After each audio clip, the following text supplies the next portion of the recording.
comes a time to stand and fight. Good morning, folks. Randy Reed here from the great state of Wisconsin. Beautiful spring morning. Headed to the dog park with Baxter. He has to get his exercise or he turns into a Tyrannosaurus Rex. Listen, today let's talk about the hot subject that's always out there. Gurus, mentors, soothsayers, teachers of the way. All the people that are out there trying to tell you how to run your business, how to make it successful.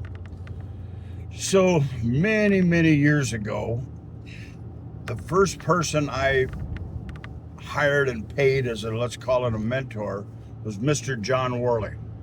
He invited me up to us. At those days, he was the most successful program by far in the Midwest and one of the best in the country. He was out of the June Reese system, which he helped develop in Washington, D.C. So I paid him $500, huge money. And I don't think I had ever broke $3,000 at the time. This was probably in 1980, 46 years ago. And martial arts business isn't what it is now. I drove up there for a day. And at the end of that day, my life and a lot of other people's lives changed. The following week, I had a bigger week than I'd ever had a month. And I was off to the races from that day forward. And I relied on Mr. Worley I still do. He still gives me my next rank. I call him.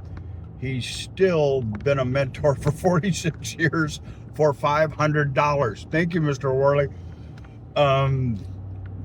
Since that time, I've spent tens of thousands of dollars with different types of mentors. A mentor can be the difference between success and failure. Mentors can be the difference between success and failure. There was a time when mentors were about knowledge, teaching you something you didn't know. You used to go to this, what it was, NAPMA events down at Clearwater years ago. Every year we learned less and less because we knew more and more, and that's a good thing. And as the years went on, my guys, I sold the schools to, grew and become successful beyond my wildest dream. If you'd have told me a martial arts school could make $2 million a year, I'd have said you're out of your mind. Well, we're doing it. He's doing it. Don Weidman's doing it. Jeff Denue's doing it. Jeff Burt's killing them. These guys are all running schools far beyond anything I ever did. But it come from a series of mentors and education. That's fine. I know other people that have got the same opportunities who weren't successful. What does that tell you? Well, the mentor is only one piece. The education's only one piece. You either need to have the motivation, self-motivation, what's that word we teach all the time? Self-discipline, to implement and make things work, or you need somebody who can motivate you to do that. And sometimes a mentor is nothing more than a sounding board for you. It doesn't necessarily have to be cash money in your pocket.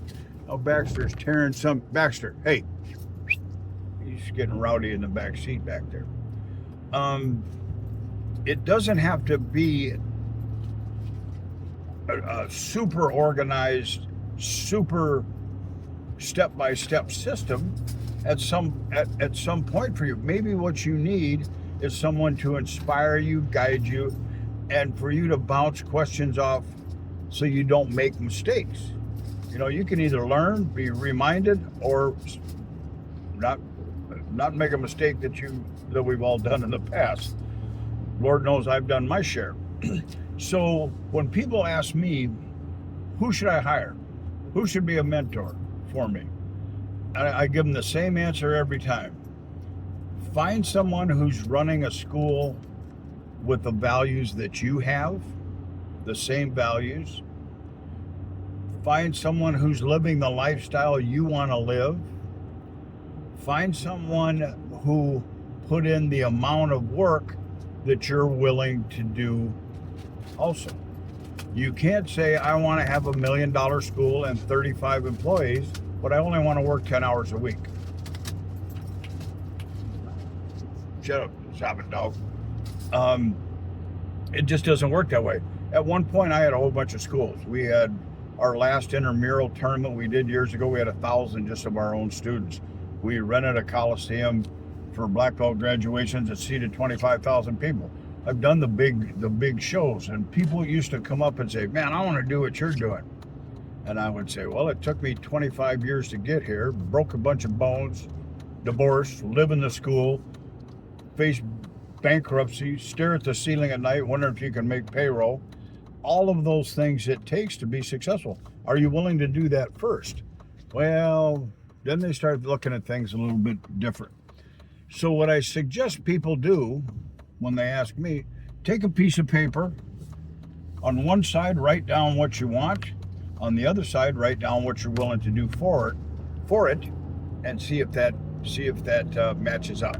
All right, I'm just about to the dog park. Everybody have a great day. Randy Reed over and out.